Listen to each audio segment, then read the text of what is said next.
Ang kwentong ito ay tungkol sa isang ama na walang awang pinatay ang kanyang asawa at mga anak. Sino ang amang ito at bakit niya ito nagawa sa kanyang pamilya? Maari nga bang may problema siya sa pag-iisip kaya niya nagawa ito? Welcome to Tagalog Story Files. Kung ikaw ay mahilig sa mga kwentong krimen, ay huwag kalimutang mag-subscribe. Huwag din kalimutang i-on ang notification bell para maging updated ka sa mga susunod naming videos. Para sa impormasyon ng lahat, ang psychopath ay isang personality disorder. Ang taong psychopath ay hindi nakakaramdam ng awa at simpatsya para sa ibang tao. May tendency din silang maging bayolente sa kahit anong oras. Magaling din silang mag-manipulate ng mga tao para maitago ang totoo nilang intensyon. Maging ang taong malalapit sa kanila ay hindi makikita na may binabalak silang masama. Ang kwento ng pamilyang ito ay nagpapatunay ng isang tao ay maaring magpanggap bilang isang mapagmahal at mabait na tao, at biglang magbago at maging isang walang awang mamamatay tao. Kumalat ang balitang ito at maraming tao ang napatanong kung ang ama ba na pumatay ay wala sa katinuan. Ngunit nagulat ang lahat nang lumabas ang psychiatric evaluation na siya ay hindi psychopath, na alam niya ang ginagawa niya at pinagplanuhan niya ito. Ang krimen na ito ay gumulat sa Sirin Province sa Italy. Sinabi nila na ito ang pinakakilalang krimen na nangyari sa maliit na lugar ng Milan sa Italy. Ano kaya ang nag-udyok sa amang ito para patayin ang kanyang mag-iina? Sabado ng umaga noong June 14, 2014, sa tahimik na lugar ng Motta Visconti sa Italy, ay may isang ama na umiiyak ng malakas.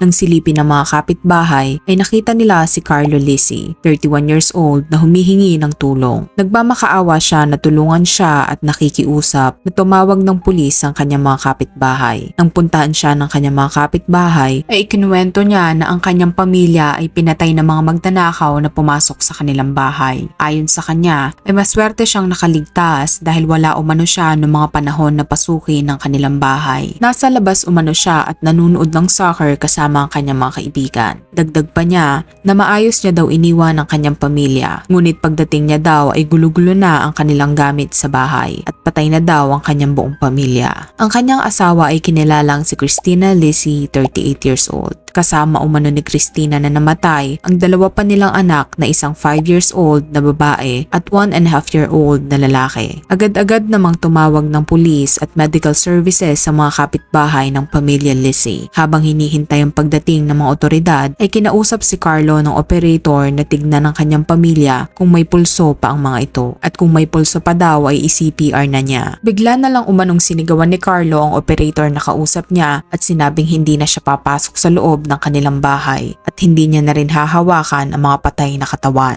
Hindi naman daw siya masisisi ng mga nakarinig sa kanyang sinabi dahil maaring na-shock daw siya. Ngunit nakakapagtaka daw na sinabi ni Carlo na patay na katawan imbis na sabihin na kanyang pamilya. Ang pag-iiba ng ugali ni Carlo ay nagpatuloy umano. Nang dumating ang mga otoridad at kumpirmahin na wala ng buhay ang kanyang pamilya ay halos wala umano itong reaksyon. Sinubukan umano nitong umiyak ngunit wala daw lumalabas na luha sa kanyang mga mata. Base sa mga otoridad ay nahirapan umano siyang alalahanin ang mga nangyari bago ang krimen. Ngunit ayon sa kanya ay nai-record niya umano sa kanyang cellphone nang makita niya ang patay na katawan ng kanyang pamilya. Inaakala niya na ang video sa kanyang cellphone ay magpapatunay na wala siyang kinalaman sa pagkamatay ng kanyang mag-iina. Ngunit iyon pa pala ang magiging ebidensya na magpapatunay na may kinalaman siya. Pinalabas ni Carlo na pagnanakaw ang motibo ng mga pumasok sa kanilang bahay at pumatay sa mga biktima.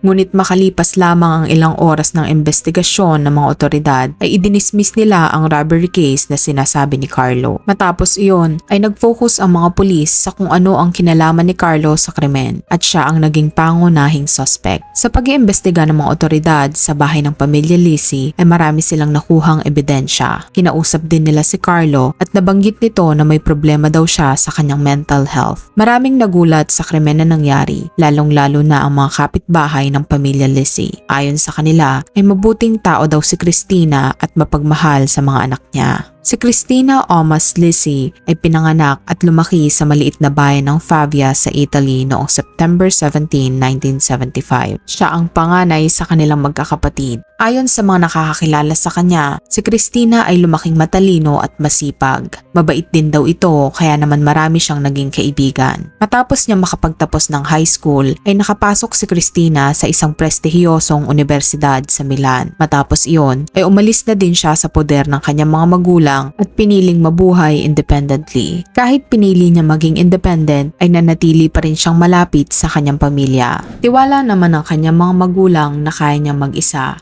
At alam nila na maaasahan nila si Cristina. Siya ay naging isang working student. Pumasok siya ng trabaho sa isang Italian insurance company sa Motta Visconti, Italy. Naging maganda ang takbo ng kanyang trabaho at pag-aaral. Matapos niyang makagraduate ng kolehiyo, ay maraming oportunidad ang nagbukas para sa kanya. Ngunit kahit na maraming offer sa kanya sa ibang lugar, ay mas pinili niyang magtrabaho malapit sa kanyang pamilya. Dahil sa galing ni Cristina sa kanyang trabaho, ay napromote siya sa managerial position. Naging lead specialist siya sa isang civil insurance company. Sa kabila ng pagiging busy ni Cristina sa trabaho, ay nagkaroon pa rin siya ng oras para ituloy ang passion niya sa teatro. Magmula nung siya ay nag-aaral hanggang sa siya ay magkaroon ng trabaho, ang hilig niya sa pag-perform sa teatro ay nanatili pa rin. Sa teatro niya ginugugol ang free time niya. Nagre-rehearse siya at nagpe-perform kapag wala siyang trabaho. Dahil sa pagiging talentado at successful ni Cristina ay maraming nagkakagusto sa kanya. Ngunit ni isa sa mga ito ay wala siyang nagustuhan dahil tila hindi umano sila maaasahan at hindi pa sila handa para bumuo ng pamilya. Naghahanap siya na magiging katuwang na makakatulong niyang buuin ang pamilyang pinapangarap niya. Hindi siya nawalan ng pag-asa na mahanap niya rin ang lalaking para sa kanya. Hanggang sa makilala niya si Carlo Lisi. Si Carlo ay pinanganak noong taong 1982. Siya ang panganay sa kanilang dalawang magkapatid.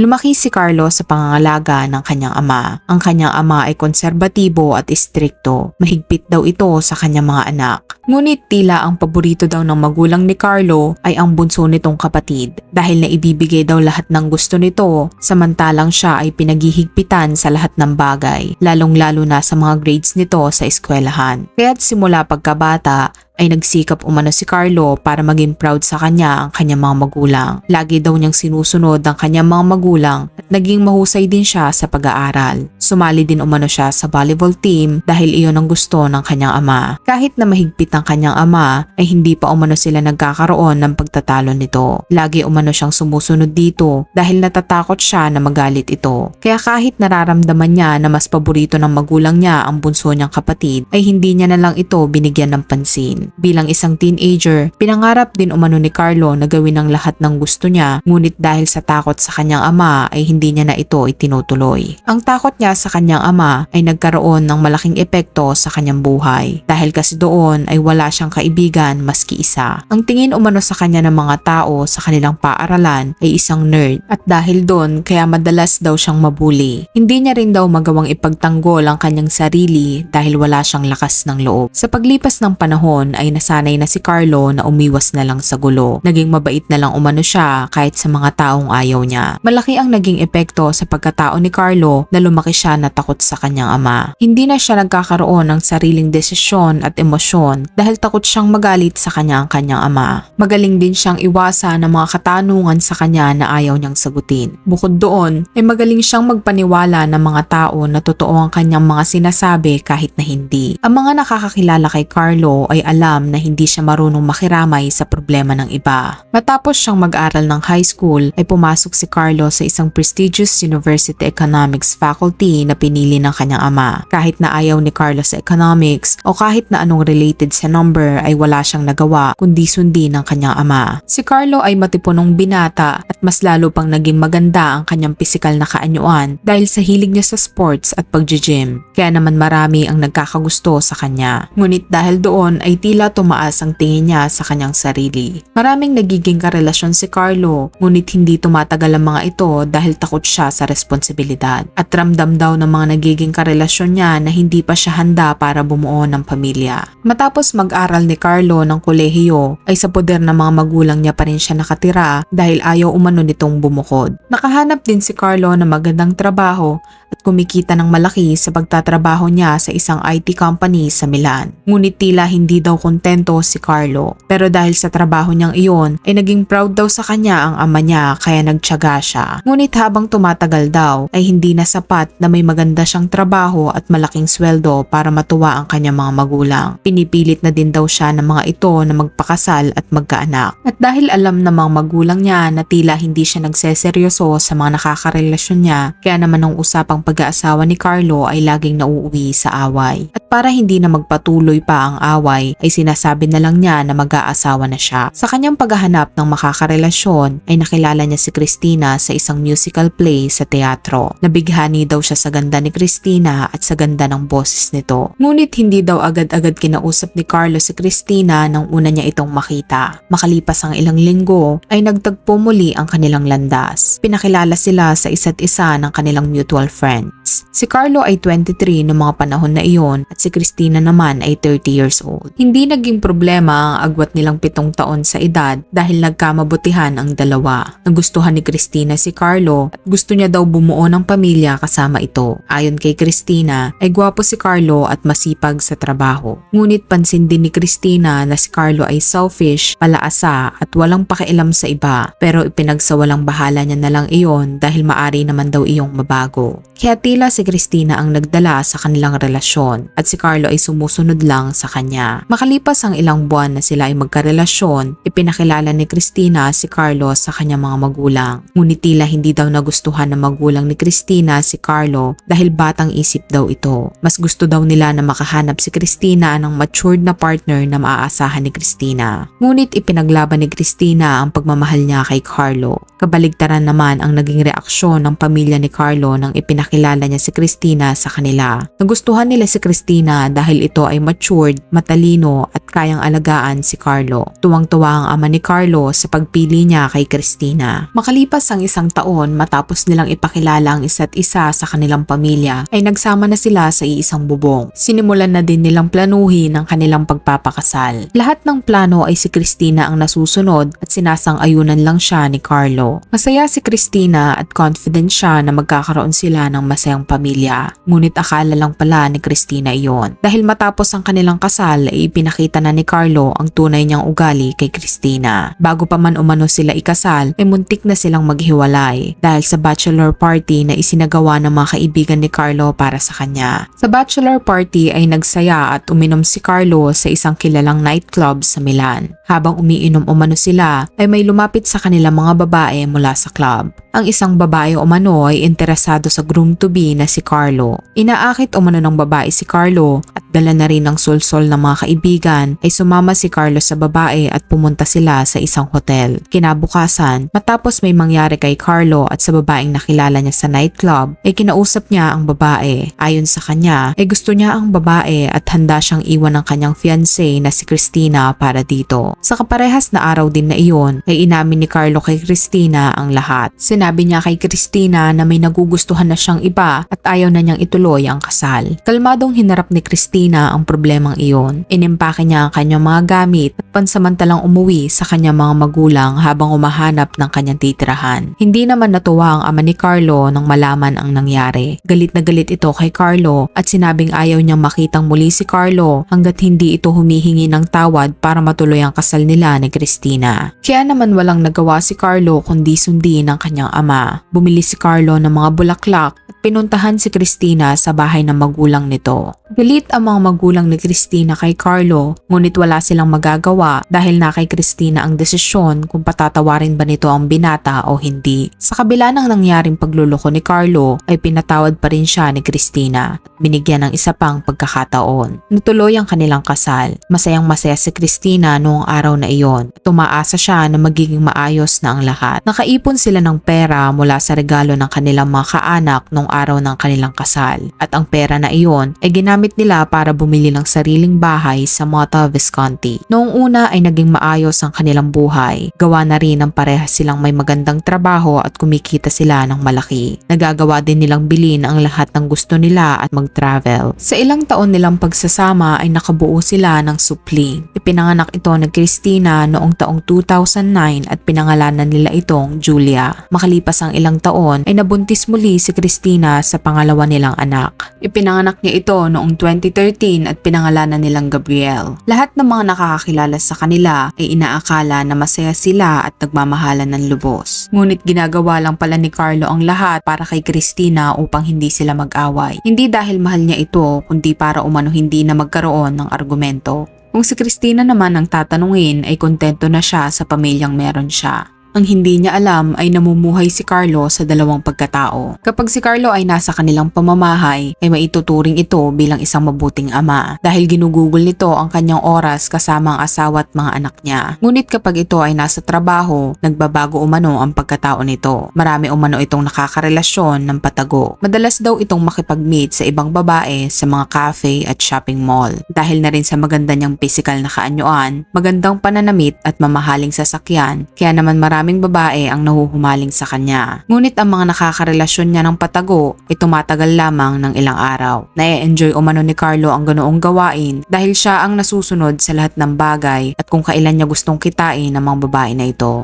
Hindi kagaya kapag naroon siya sa kanilang bahay. Si Christina palagi ang nasusunod. Di kalaunan ay nalaman ni Christina ang mga pinaggagawa ni Carlo sa tuwing umaalis na ito ng bahay. Sa tuwing susubukan daw ni Christina na kumprontahin si Carlo, ay itinatanggi niya ito at sinisiraan lang umano siya. Ngunit noong taong 2013, matapos ipanganak ang kanilang bunsong anak, ay nagkaroon si Carlo ng ibang babaeng karelasyon. Ang relasyon niya sa babaeng ito ay naging seryoso at umabot pa sa punto na gusto na niyang hiwalayan si Christina. Inamin niya ito kay Christina at nagtalo sila. Sinabi ni Christina na magagalit ang parents ni Carlo kapag itinuloy nila ang paghihiwalay. Kaya walang nagawa si Carlo kundi manatili kay Christina at iwan ang babae. Makalipas ang isang taon, noong 2014 ay may nakilalang muli si Carlo. May nag-apply sa kanilang kumpanya na magandang dalaga at ito ay kinilalang si Maria. Sa unang kita pa lamang ni Carlo kay Maria ay nabighani na siya dito. Ginawa niya ang lahat para magustuhan siya nito. Lagi niya itong kino-compliment at binibigyan ng mga regalo. Ngunit tila hindi nagbigay ng motibo si Maria, nilinaw niya kay Carlo na ayaw niya makipagrelasyon sa may asawa at anak. Ngunit tila desidido si Carlo na suyuin si Maria. Naisip ni Carlo na hadlang si Christina at ang kanilang mga anak sa kanyang kaligayahan. Hindi umano siya naging masaya kahit minsan sa kanilang pagsasama ni Christina. Pero kung si Maria daw magiging karelasyon niya ay siguradong sasaya siya. Kung sana umano wala lang si Christina at ang kanilang mga anak sa kanyang buhay ay sasaya umano siya. Dahil sa kakaisip niya sa bagay na ito ay nagkaroon siya ng maitim na balak. Kinausap niya si Christina na gusto niya makipag-divorce dito, ngunit ayaw pumayag ni Christina. Hindi nagpapigil si Carlos sa kanyang balak. Naghanap siya ng mga divorce lawyer na makakatulong sa kanya online. Ngunit sa kanyang pagtatanong ay napag-alaman niya na kailangan niyang ibigay ang kalahati ng kanyang yaman kay Christina kung gusto niya makipag-divorce dito. Bukod doon ay kailangan niya ding magbayad ng child support para sa dalawang anak nila. Ngunit hindi sang-ayon si Carlo na magbayad ng ganoong kalaki kay Christina. Kaya nagsimula na siya mag-research kung paano pumatay ng isang tao na walang makakaalam online. Nakakita siya ng mga article online at isa na doon ang armed robbery crime na naganap sa Mora, Visconti. Ang mga robber sa article na ito ay walang awang pinagsasaksak ang may-ari ng bahay bago nakawin ang mga gamit nito at hanggang ngayon ay hindi pa din nakikilala ang suspect sa krimen na iyon. Dahil sa nabasang article ni Carlo na iyon ay nakaisip siya ng masamang plano. Naisip niyang gayahin ang ginawa ng mga robber sa article na iyon. Ngunit ang magiging biktima niya ngayon ay ang kanyang asawa at mga anak.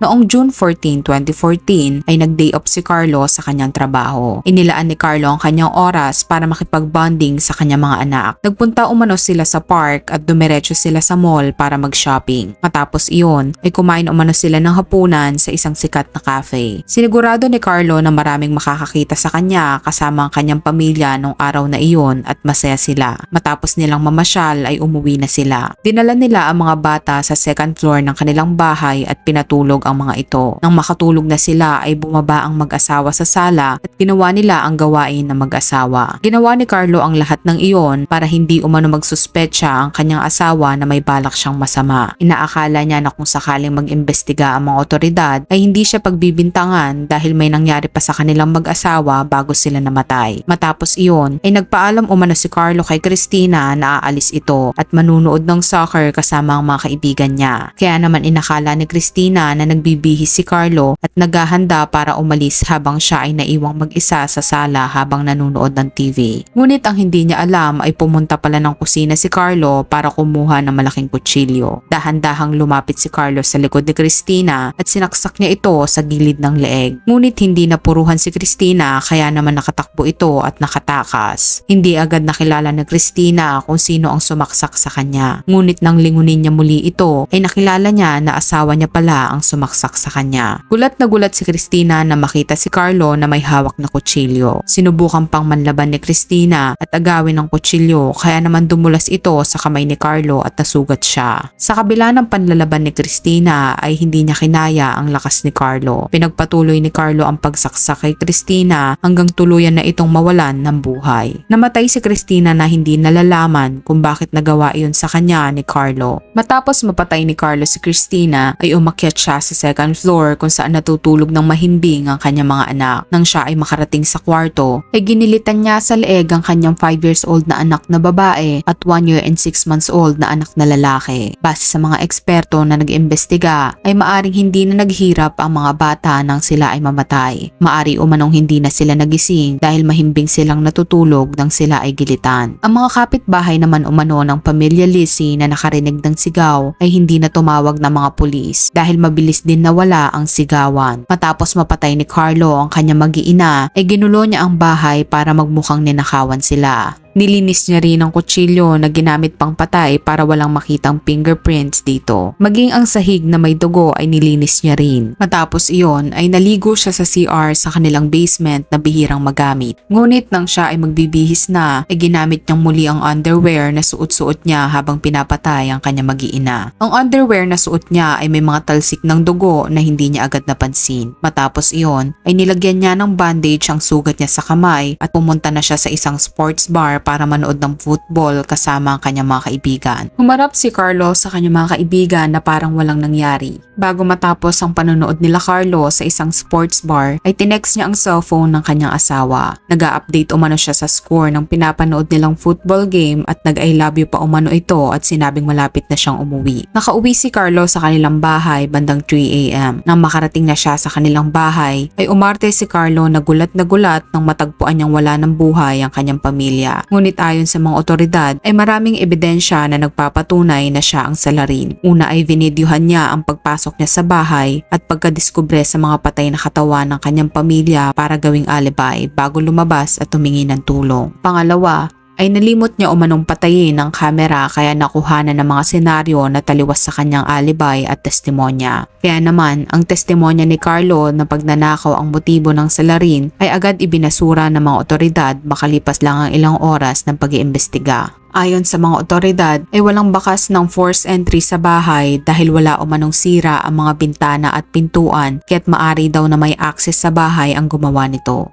Wala din umanong nawalang mamahaling gamit sa loob ng bahay tulad ng pera at mga alahas. Sa una pa lamang umano ay nahalata na ng mga otoridad na sinadya lang guluhin ang mga gamit sa bahay dahil ang mga kagamitan lang na nasa ibabaw ang nakakalat. Idinagdag pa ng mga otoridad na wala naman umanong rason para patayin ng magnanakaw ang mga bata na natutulog ng mahimbing sa kanilang kwarto. Kaya't napagtanto ng mga otoridad na ang nangyaring pagpatay ay sinadya at plinano. Agad naging pangunahing suspect si Carlo sa pagkamatay ng kanyang pamilya dahil iba-iba umano ang testimonya nito at hindi nito maipaliwanag kung bakit siya may sugat sa kamay. Inaresto siya ng mga otoridad at kinuha ng mga eksperto ang suot niyang damit para makita kung may mga blood stain. Agad-agad namang kinumpirma ng mga eksperto na may nakita silang mga dugo sa underwear ni Carlo. Ayon kay Carlo ay maaring umanong nakuha niya ang mga dugo na iyon habang sinusubukang i-revive ang kanyang pamilya. Ngunit base sa mga otoridad ay mga talsik ng dugo ang nakita sa likod na bahagi ng underwear ni Carlo. Maari umanong nanggaling ang talsik na ito sa kutsilyo habang nanlalaban si Christina. Base naman sa video na nakuhanan sa cellphone ni Carlo ay hindi niya man lang tinignan ng kanyang asawa kung ito ay buhay pa. Ni hindi rin umano nito pinuntahan ng mga anak sa taas, kundi ay tumakbo ito agad palabas. Natagpuan din ng mga otoridad ang isang tela na may dugo sa loob ng basurahan na ginamit panglinis sa kutsilyo. Nang si Carlo ay arestuhin ng mga otoridad ay nawala sa mukha mukha nito ang pagdadalamhati sa pagkamatay ng kanyang pamilya. Naging kalmado umano ang itsura nito at tila walang pakialam sa nangyari. Nang siya ay pasok sa kulungan ay natulog daw ito kaagad. Wala umano sa mukha ni Carlo na siya ay nagsisisi sa kanyang ginawa. Hindi umano nakikita kay Carlo ang awa sa sinapit ng kanyang asawa at mga anak. Ipinipilit niya rin na wala siyang kasalanan sa kabila ng patong-patong na ebidensya laban sa kanya. Na-recover din ng mga otoridad ang laptop ni Carlo at doon nila nakita ang mga search history nito. Doon nila nalaman kung kailan nag-umpisa si Carlo na planuhin ang pagpatay sa kanyang pamilya. Dahil doon ay siguradong sigurado na ang mga otoridad na si Carlo mismo ang pumatay sa kanyang pamilya. Ngunit hindi nila matukoy kung ano ang motibo ni Carlo sa pagpatay sa kanyang pamilya. Sa pananatili ni Carlo sa kustodiya ng mga otoridad ay narealize niya na wala nang saysay kung itatanggi niya pa ang krimen. Kaya't di kalaunan ay umamin na siya sa kanyang ginawa. Sinabi niya sa mga otoridad kung paano niya pinatay ang kanyang asawa at mga anak. Sinabi niya rin ang dahilan kung bakit niya ginawa iyon na ikinagulat ng lahat. Ayon sa kanya ay hindi niya basta-basta magawang makipag-divorce kay Cristina dahil kailangan nila maghati sa lahat ng mga ari-arian at pera na naipundar nila. Bukod doon ay magiging sagabal umano ang dalawa niyang anak para maging masaya sila ng kanyang katrabahong si Maria. Habang pinapahayag iyon ni Carlo ay kalmado umano siya, kaya marami ang nagsasabi na maaring psychopath ito. Ngunit hindi matanto ng mga otoridad kung ito ay nasa tamang katinuan ng gawin ng krimen, kaya naman siya ay sumailalim sa psychiatric examination. Base sa result ng isinagawang psychiatric examination ay alam ni Carlo ang kanyang ginagawa habang pinapatay ang kanyang mag-iina. Ngunit hindi daw ito nakaramdam ng awa habang ginagawa iyon, hanggang matapos ay hindi rin ito nagsisisi. Noong January 2015 ay hinatulan si Carlo ng guilty at siya ay makukulong panghabang buhay.